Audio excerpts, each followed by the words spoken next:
अभी हम आजकल क्या देख रहे हैं, पहले के क्या टीचर्स में हम फर्क देख रहे थे कि पहले जब हम जाते थे पढ़ने के, जब हमको मार देते थे और घर पे आते थे या कुछ बोलते थे तो पेरेंट्स हमको और उल्टा उठाकर उन्हीं के स्कूल में ले जाकर रख देते थे। अब बोलते थे तनी सुधारिए था।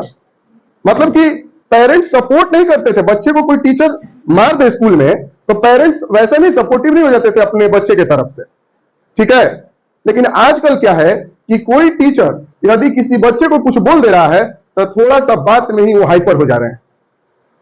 अब इसका एक पता है मोर्चा लेके कितने बच्चे निकल जाते हैं रोड पर, टीचर मार रहे, अरे नहीं मारेंगे, हम नहीं डांटेंगे, आपके साथ स्ट्रिक्ट नहीं होंगे तो आप पढ़ेंगे क्या? नहीं पढ़ सकते हैं। लेकिन आजकल के बच्चे में और पहले के बच्चे में थोड़ा सा फर्क उठा के देख लीजिए कि टीचर उनको डांट रहे हैं और वो इतना जल्दी हाइपर हो जा रहे हैं, पेरेंट्स भी उनके साथ आ जा रहे हैं। इस छोटी सी बात का इफेक्ट ये हुआ है, बच्चे को बचपन से ही कष्ट झेलने वाली जो आदत थी उसको स्टूडेंट ने खुद से और पेरेंट्स मिलकर खत्म कर दिया। कष्ट झेलने वाला जो हैबिट था खत्म कर दिया पूरी तरीके से। अब वो बचपन से जब लोड झेलेगा ही नहीं, दिक्कत झेलेगा ही नहीं, स्ट्रिक्ट होंगे ही नहीं उसके साथ कोई, तो क्या बड़ा होकर वो लोड झेल पाएगा जीवन का? नहीं झेल पाएगा। और थोड़ा सा मुसीबत में ही उसको प्रॉब्लम होने लगता है। उसके हाथ से मोबाइल ले लीजिए, बहुत सारे बच्चे से तो खाना नहीं खा पाते हैं। थोड़ा सा लाइन कट जाए घर में तो पूरा आफत हो जाता है। लेकिन पहले के लोग ललटेन में अपनी जीवन गुजार लेते थे। तो आप लोग, अगर हम लोग कष्ट देते हैं, आपको थोड़ा सा डांटते हैं, पीटते हैं, तो उसके लिए ज्यादा आपको भावुक होने की जरूरत नहीं है। ये आप ही के लिए हम लोग करते हैं। समझ गए कि नहीं? ठीक है। और टीचर्स अलग अलग तरीके के होते हैं, सबका अपना अपना लैंग्वेज है, बोलने का तरीका है। आपको ज्यादा पैम्पर्ड नहीं होना है उनके तरीके से। हर एक व्यक्ति को अपने व्यक्तित्व को शून्य रखना चाहिए। हर एक व्यक्ति के बारे में बोल रहे हैं कि अपने व्यक्तित्व को क्या रखिए? शून्य, ताकि कोई भी दूसरा व्यक्ति आपके व्यक्तित्व में से कुछ भी घटा ना पाए। लेकिन अगर आप किसी के साथ खड़े हो जाए तो उसकी वैल्यू 10 गुना बढ़ जाए। मेरी बात समझने की कोशिश कर रहे हैं कि आपको अपना व्यक्तित्व क्या रखना है? शून्य रखना है, ताकि कोई भी आपका कुछ ना बिगाड़ पाए। लेकिन यदि आप किसी के साथ खड़े हो जाए तो उसका वैल्यू कम से कम 10 गुना बढ़ जाए। 10 के आगे 0 लग जाए तो 100 हो जाए, 1 के आगे 0 लग जाए तो क्या हो जाए? 10 हो जाए। तो आपको ज्यादा घमंड में इन सब चीजों में नहीं रहना है। एक आम व्यक्ति बन के रहिए, नॉर्मल रहिए, समय आने पे अपना दिखा देंगे, है कि नहीं? ठीक है। लेकिन ऐसे आपको आम बन के रहना है। थोड़ी बहुत कोई सामने से दिक्कत आती है तो बी कैजुअल, आराम से लेके झेलिए, ठीक है। कोई दिक्कत? आगे मैं आपको बताना चाहता हूं, कुछ कुछ बातें हम आपके लिए लेकर आए हैं कि mistakes increase your experience, mistakes increase your experience and experience decrease your mistakes, experience decrease your mistakes. If you learn from your mistakes then other learn from your success. नहीं समझे इसका मतलब? कि जब भी आपसे कोई गलतियां होती हैं तो आप उससे एक्सपीरियंस लीजिए। जब भी आप मिस्टेक से कुछ सीखते हैं, कुछ एक्सपीरियंस करते हैं, तो एक्सपीरियंस होने के बाद मिस्टेक्स आपका क्या हो जाता है? कम हो जाता है। तो आपसे यदि कोई भी कुछ गलतियां होता है तो आपको घबराने की जरूरत नहीं है, उस गलतियों से आपको सीखने की जरूरत है। यदि आप अपने गलतियों से सीखेंगे तो आपकी गलतियां कम होंगी।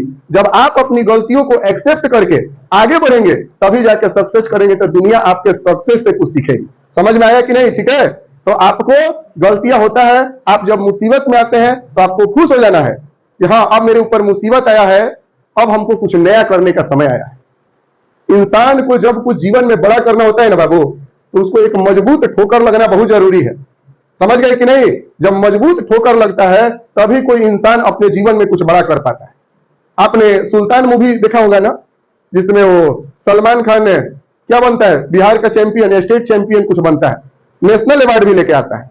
उसकी एक लड़की ने बेइज्जती कर दी थी, है कि नहीं?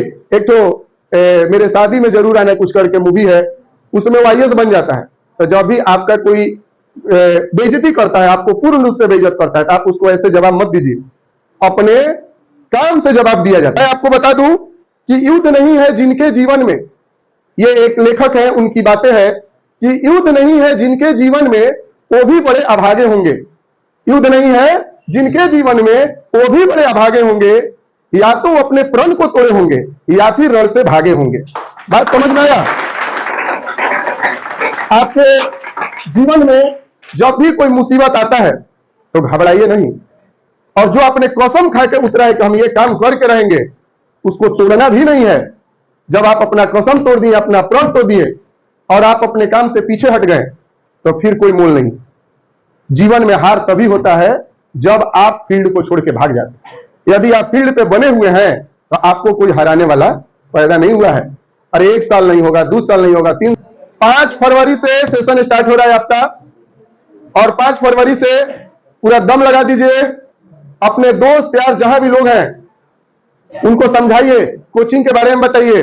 यहाँ पे सारे फैकल्टी हैं, आपको बायो के अलग हैं, केमिस्ट्री के अलग हैं, फिजिक्स के अलग हैं, एसएसटी के अलग टीचर्स हैं, इंग्लिश के लिए अलग टीचर्स हैं, मैथ्स के लिए अलग टीचर हैं। हर एक सब्जेक्ट के लिए अलग अलग टीचर्स रखे गए हैं। आपका 5 फरवरी से नया सेशन स्टार्ट हो रहा है। तो इडुमोटो कोचिंग आप सभी का नए सेशन में स्वागत करता है, आपका वेलकम है। आइए और हमारे कोचिंग को अगले सेशन में, जो इस सेशन का ग्राफ है, उसको डबल करके दिखाना है। करेंगे कि नहीं? दम नहीं है, बोलो करेंगे ना? गुड।